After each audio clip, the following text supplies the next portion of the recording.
think they want us to squeeze in as close to possible to the middle, so they get us all in the shot. Get cozy. Good morning, ladies and gentlemen. Bonjour, mesdames et messieurs. My name is Ihsan Gardi. I'm the Executive Director of the National Council of Canadian Muslims, le Conseil National des Musulmans Canadiens. Thank you for joining us today for the launch of a national awareness campaign against hate and to shed light on the importance of reporting hate incidents and hate crimes that create fear and stigmatize members of diverse Canadian communities. I'm pleased to have with me today several human rights leaders and advocates and activists representing Canada's diverse communities to offer their reaction to this morning's release of the 2013 hate crime data, and who will also raise their concerns about the hate crimes and incidents and how these acts jeopardize a community's sense of safety and well-being. Speaking today will be Roger Love, the Advice Counsel from the African Canadian Legal Clinic, followed by Bernie Farber, a human rights advocate and the former CEO of the Canadian Jewish Congress, Mukbir Singh, the Vice President, Quebec and Atlantic Canada of the World Sikh Organization of Canada, Ryan Dick, from the Director of Research, Policy and Development at Egal Canada Human Rights Trust, and finally, Amira El-Gawabi, the Human Rights Coordinator at the National Council of Canadian Muslims. With that, I'll turn it over to our first speaker, Roger Love.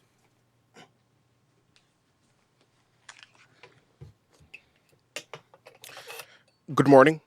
Once again, my name is Roger Love, and I'm the Advice Counsel for the African Canadian Legal Clinic. Our office specializes in cases which involve anti-Black racism and discrimination, and we've been involved with these types of cases on many fronts. However, the issue of hate crimes has a particular sting within the African Canadian community. It's very sad that the statistics continue to reflect that African Canadians are the primary target of race-based hate crimes year over year. Now, there has been some reduction in the overall reporting of hate crimes in the most recent statistics reported. However, that reduction is best reflected in nonviolent hate crimes. This represents another issue for the African Canadian community because we are most targeted by violent hate crimes.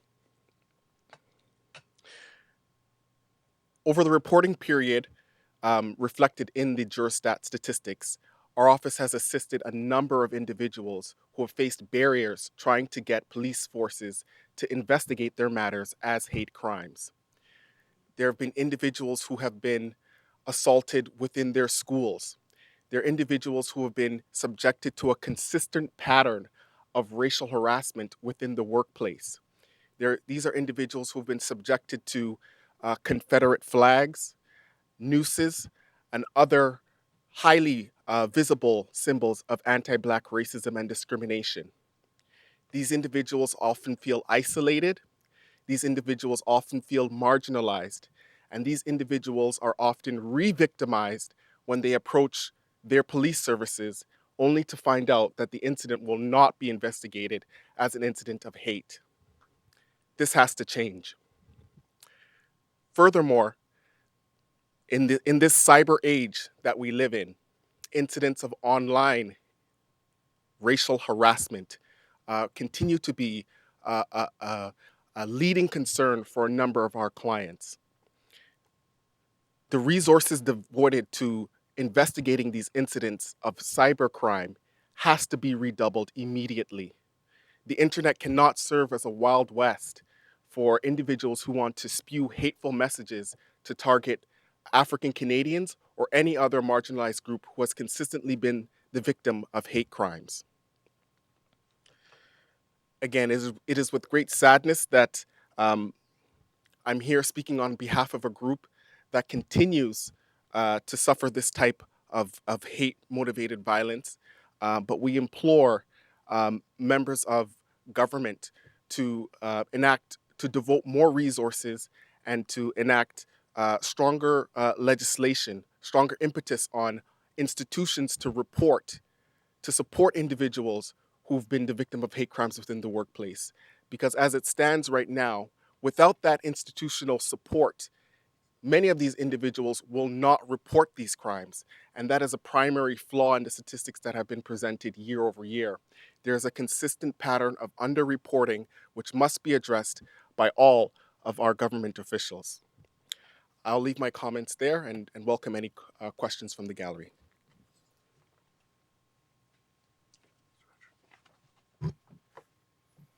Thank you, Roger. My name is Bernie Farber. I first want to start off by thanking the National Council of Canadian Muslims for bringing this all together.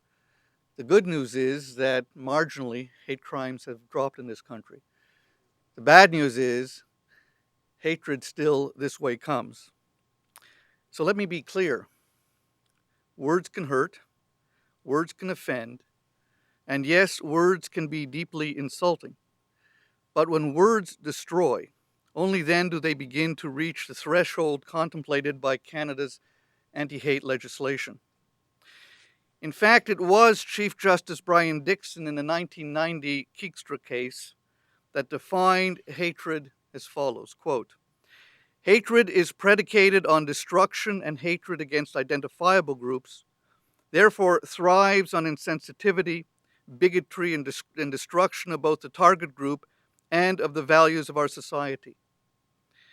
Hatred, in this sense, is a most extreme emotion that belies reason, an emotion that, if exercised against members of an identifiable group, implies that those individuals are to be despised, they are to be scorned, denied respect, and made subject to ill treatment on the basis of their group affiliation," unquote. 23 years later, a second look at Canada's anti-hate legislation by the Supreme Court of Canada rendered a 6-0 decision, again upholding Canada's anti-hate legislation, and it too noted the following: "Hate speech is an effort to marginalize individuals based on their membership in a group. Using expression that exposes the group to hatred, hate speech seeks to delegitimize group members in the eyes of the majority, reducing their social standing and acceptance within society.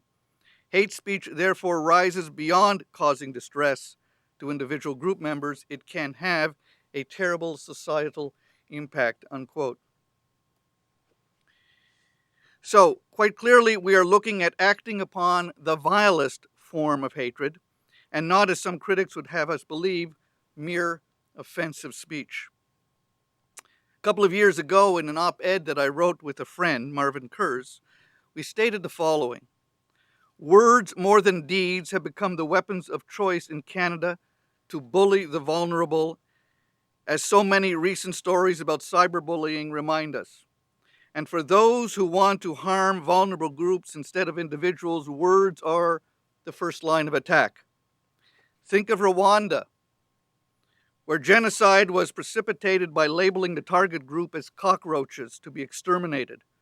Remember the former Yugoslavia, where nationalist leaders stoked ancient hatreds by using old ethnic lies. And never forget the Holocaust, where the anti-Semitic slanders of newspapers like Der Stürmer paved the way to the gates of Auschwitz. Indeed, my friends, even here in Canada, it was words and concepts that defined Indigenous people as barbarians and savages that tragically led to what both Chief Justice Beverly McLaughlin and the Truth and Reconciliation Committee have labeled a cultural genocide against Canada's First Nations, Métis, and Inuit.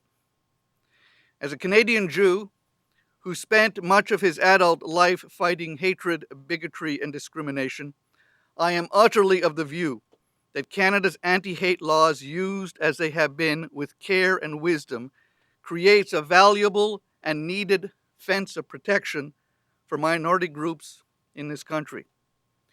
Over the past 30 years, in my involvement with the Canadian Jewish Congress, the cases that we brought forward under Canada's anti-hate laws met the test of Canadian society. Contemptible neo-Nazi verbal attacks targeting our community became a watershed in understanding that law can play a vital role in protecting communities such as ours and others. Today, groups like the Heritage Front, the KKK, the White Aryan Resistance, Racial Holy War, and many more are historical aberrations, blips in the wind, and blips in history. Convicted hate mongers such as James Keegstra, Wolfgang Droege, Tom Winnicke, Eric Brazo are today remembered, if at all, for their hate-filled diatribes and nothing else. All of this is much due to the careful application of law to battle their attempts of degrading Canadian Jews and other minority groups. And it was very much thanks to education initiatives, as we are discussing today, that led to stopping the hateful bullying of which our community was a target.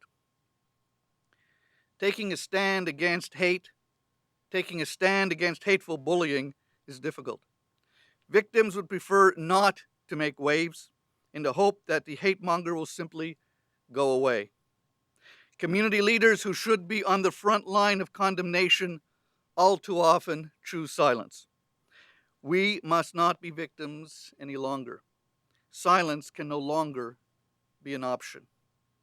In the end, we must continue to balance our cherished right of free expression with the understanding that hate speech goes so far beyond the pale that, like child pornography, like libel, and like slander, should never be given any quarter. Thank you very much, and I'll be open to any questions later.